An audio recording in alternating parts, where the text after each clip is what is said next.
विधानसभा चुनाव को लेकर प्रत्याशी लगातार मतदाताओं के बीच पहुंच रहे हैं। मध्य प्रदेश में मुख्य रूप से कांग्रेस और बीजेपी के बीच मुकाबला है, लेकिन उसे सीटों पर सपा और बसपा के प्रत्याशी भी खासा जोर मार रहे हैं। हम बात कर रहे हैं चित्रकूट विधानसभा सीट की, जहां से समाजवादी पार्टी के उम्मीदवार संजय सिंह बीजेपी और कांग्रेस के लिए चुनौती बन सकते हैं। लगातार सक्रिय संजय सिंह ग्रामीण क्षेत्रों में पहुंचकर मतदाताओं से संपर्क कर रहे हैं। उनका सॉफ्टवेयर पर कहना है कि चित्रकूट विधानसभा में बीजेपी और कांग्रेस के प्रत्याशी विधायक रहे, लेकिन इस क्षेत्र की जनता का दुर्भाग्य के यहां पर पानी की समस्या, कुपोषण और पलायन बड़ी समस्या बना हुआ है, जिसके लिए किसी ने कोई कदम नहीं उठाया। लेकिन यदि जनता ने आशीर्वाद दिया तो वो निश्चित रूप से इन समस्याओं का समाधान करेंगे। विधानसभा चुनाव में लगातार प्रचार अब चरम पर है। प्रत्याशी गांव-गांव में जाकर जो है मतदाताओं को उनकी जो समस्या है उनसे समस्या सुन रहे हैं और विश्वास दिला रहे हैं कि चुनाव के बाद जो भी समस्या होगा उनका निराकरण कर दिया जाएगा। कांग्रेस और भारतीय जनता पार्टी के साथ साथ सीमावर्ती इलाकों में जो प्रभावशाली पार्टियां हैं दूसरे राज्यों की, उनके उम्मीदवार भी कहीं ना कहीं मैदान में ताल ठोकते नजर आ रहे हैं। और हम बात करेंगे इस समय चित्रकूट विधानसभा की, जहां से कि समाजवादी पार्टी से संजय सिंह जो है चुनाव लड़ रहे हैं। युवा हैं, ऊर्जावान हैं, साथ ही साथ लगातार सक्रिय हैं और कांग्रेस की विचारधारा से जुड़े रहे, लेकिन पार्टी से टिकट न मिलने के कारण वो अब समाजवादी विचारधारा से जुड़कर और जो है जनता के बीच हैं। संजय सिंह जी, कैसा रिस्पांस मिल रहा है? सबसे पहले तो ये जानना चाहेंगे। जनता का बहुत ही प्यार, स्नेह और आशीर्वाद लगातार मिल रहा है। क्षेत्र में सभी लोग खुश हैं। संदेश क्या मुद्दे लेकर आप क्षेत्र में हैं इस समय? क्या समस्या है, क्या मुद्दे हैं? लगातार कांग्रेस और बीजेपी के विधायक रहे, फिर भी चित्रकूट जो है अपेक्षाकृत पिछड़ा हुआ है, क्या वजह है? वजह है कि यहाँ किसी प्रकार के व्यापार नहीं है, उद्योग नहीं है, रोजगार नहीं है। इसलिए यहाँ के लोगों को सिर्फ जो खेती पाती है उसमें कार्य होते हैं, या तो फिर लोग पलायन के लिए बाहर चले जाते हैं। तो ये चित्रकूट की धरती जो है 4 जोनों को लेकर के बनी हुई है। एक हमारा एक आदिवासी एरिया है, जंगल बहुल्य है। तो हमारा ये मुद्दा है कि जो हमारे जंगल में जड़ी बूटियाँ मिलती हैं, उन जड़ी बूटियों के लिए यदि यहाँ कोई औद्योगिक खुल जाए तो उससे बहुत सारे लोगों को रोजगार मिलेगा और साथ में एक जड़ी बूटियों का शुरुआत हो जाएगी, एक उसका भंडार निश्चित हो जाएगा। तो एक तो मुद्दा ये है। दूसरा एक हमारा जयद्वारा बेल्ट है, यहाँ रामरज की खदानें हैं और पर्याप्त मात्रा में लेटराइट निकलता है, पर वो लेटराइट कच्चा माल बाहर चला जाता है। ये दूसरी कच्चा माल को यहीं बनाया जाए, उसका नवीनीकरण करके उसको तैयार किया जाए तो निश्चित तौर पे यहाँ के लोगों को भी, कुछ लेबर मजदूरों को भी काम मिल जाएगा। तो एक तो हमारा ये है। दूसरा, ये चित्रकूट की धरती पर्यटक स्थल के लिए जानी जाती है और यहाँ पर्यटक स्थल को यदि बढ़ावा दिया जाए तो पर्यटकों के माध्यम से भी क्षेत्र के युवा बेरोजगारों को रोजगार मिल जाएगा। ये मुद्दों को लेकर के हम क्षेत्र की जनता के बीच में जाते हैं। नगरीय निकाय में भी आप प्रतिनिधित्व कर रहे हैं, नगरीय निकाय में किस तरीके की समस्या देख रहे हैं आम जनता से जुड़ी हुई? नहीं, हम जिला पंचायत में हैं, ग्रामीण एरिया से जुड़े हैं। यहाँ आम जनता की समस्याएं इस तरह हैं कि कहीं कहीं गांव में तो आज भी देश को आज़ाद हुए 75 वर्ष हो गया और चित्रकूट विधानसभा में आज भी विद्यालय विहीन है।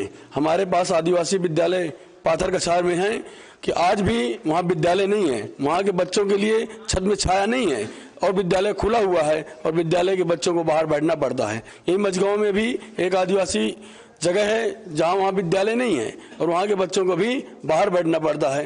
तो यहाँ शिक्षा की व्यवस्था बहुत कमजोर है, लाइट नहीं है, बिजली नहीं मिल पाती है, किसानों की फसलें सूख गई और 1 सैकड़ा से ज्यादा पूरी चित्रकूट विधानसभा के अंतर्गत ट्रांसफार्मर जले पड़े हुए हैं, उनका कोई निदान नहीं हुआ है। यहाँ पर सड़कें नहीं हैं, गांव में जाने के लिए सड़क विहीन मार्ग हैं। ऐसे मार्ग हैं कि देश को आजाद हुए 75 वर्ष हो गया।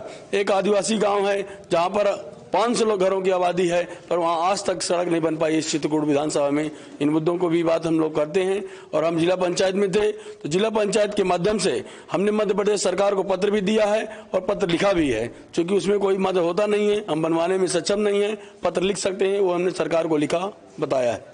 यदि विधानसभा की बात की जाए, क्षेत्रफलवार काफी फैला हुआ एरिया है, किस तरीके से इसमें सामंजस्य बिठाने की कोशिश करेंगे आने वाले समय में? यहाँ हम सब लोग परिवार के लोग हैं, क्षेत्र में हम काफी दिनों से लोगों के बीच में आते जाते हैं और हमारा सामंजस्य है। हम लोग गांव के लोग हैं, भाईचारा की स्थिति से सामंजस्य निश्चित करके आगे काम करते हैं। पलायन, पानी और शोषण, ये तीन समस्याएं जो हैं ये भी कहीं ना कहीं क्षेत्र में हावी है। लगातार जो पानी की कमी के कारण खेती किसानी प्रभावित हो रही है और रोजगार ना होने के कारण जो युवा हैं वो पलायन कर रहे हैं और पलायन करने के बाद पीढ़ी दर पीढ़ी वो दूसरे शहरों में बस जाते हैं। तो ये भी एक बड़ी समस्या है। बिल्कुल ये समस्या है, क्योंकि हमारे क्षेत्र में पानी के संसाधन नहीं है। यहाँ पर जब भैया प्रेम सिंह पहली बार विधायक बने सन 98 में, तो 98 से 2003 तक उन्होंने यहाँ पर एक मध्य प्रदेश एकीकृत योजना के तहत एक योजना लाए और उसमें जो है उन्होंने यहाँ 85 करोड़ रुपया जल में खर्चा किया। तब तो यहाँ गांव में पानी पीने के लिए हो पाया है। जब वहाँ छोटे छोटे तालाब गांव में बनवाए और उसके माध्यम से पानी रोकने का काम किया गया, तब जा करके मिली वाटर सेट योजना के अंतर्गत तो उसमें अब लोगों के घरों में पानी पीने की यहाँ व्यवस्था हो पाई है। नहीं, यहाँ ऐसे गाँव थे कि जहाँ 10-10 किलोमीटर से बैलगाड़ियों में टंकी लेकर के भी पानी लाना पड़ता था। पर उस समय पर काम उन्होंने किया। उसके बाद दोबारा मध्य प्रदेश में उनकी सरकार नहीं रही और उनके न रह जाने के बाद तो इस अंचल में कोई भी बड़ा कार्य नहीं हुआ। सरकारें काम की दौरी सागर बांध बनवाने की बात तो हो रही है, अभी बांध चालू हुआ है काम, पर अभी कोई बहुत विशेष नहीं है। एक यहाँ पिंडरा में झगराहा बांध है जो पहले से बना हुआ है, तो आज तक उसकी नहर नहीं बन पाई। एक गाँव के लोगों को पानी नहीं मिल पाता, पानी भरा भी रहता है तो वहाँ दूसरे गाँव में नहरें नहीं है, जा नहीं पाते हैं। हमारे बिरसिंहपुर एरिया में जो बाण सागर का पानी आ रहा है तो वहाँ पानी आने की बात हो रही है, पर नहरें आज तक काम नहीं हो पा रही हैं। जो कि जब भैया प्रेम सिंह जी थे तो बरगी बांध के पानी के लिए ये पूरे आदिवासी एरिया से पानी ला करके और केलौरा के ट्राइबल से नीचे रास्ते में पूरे क्षेत्र में ले जाने की योजना बनाई थी, पर उस योजना को बंद कर दिया गया और बहुत सारी नहरें काट दी गई और नहरें काटी भी गई और अब नहरों का काम पूरी तरह से भी बंद है। इसलिए पानी का यहाँ पेयजल में बड़ी समस्या है और कोई ध्यान नहीं दिया है। यहाँ जो जनप्रतिनिधि थे उन्हें जनता से कोई सरोकार नहीं था, वो अपने काम में लगे रहे और जनता के सुख दुख में शामिल नहीं हुए। पलायन का क्या वजह मानते हैं? मुख्य पलायन जो लगातार पलायन हो रहा है, लोग क्षेत्र छोड़ छोड़ के जा रहे हैं। पलायन की मुख्य वजह है कि उनके भरण पोषण की समस्या है, उनके भोजन के लाले पड़ रहे हैं। यहाँ यदि लोग बाहर नहीं जाएं तो यहाँ लोग भूखों मर जाएं। हमारा क्षेत्र कुपोषण की दृष्टि में अव्वल है। मझगांव ब्लॉक पूरे मध्य प्रदेश में जाना जाता है। उसका कारण यही है कि यहाँ के लोगों को भरपूर भोजन नहीं मिल पाता है। सिर्फ जंगल के कारण ही लोग जी रहे हैं। यदि जंगल ना हो तो लोगों को यहाँ भोजन नहीं मिल पाएगा। ये जो राशन मिलता है इससे थोड़ी गुजारा हो पा जाएगा। जब अच्छा भोजन नहीं मिलेगा, अच्छी उनकी उत्पत्ति नहीं होगी, उनकी देख रेख नहीं होगी, तो कुपोषण की समस्या तो ऑलरेडी यहाँ बहुत सारी अभी है।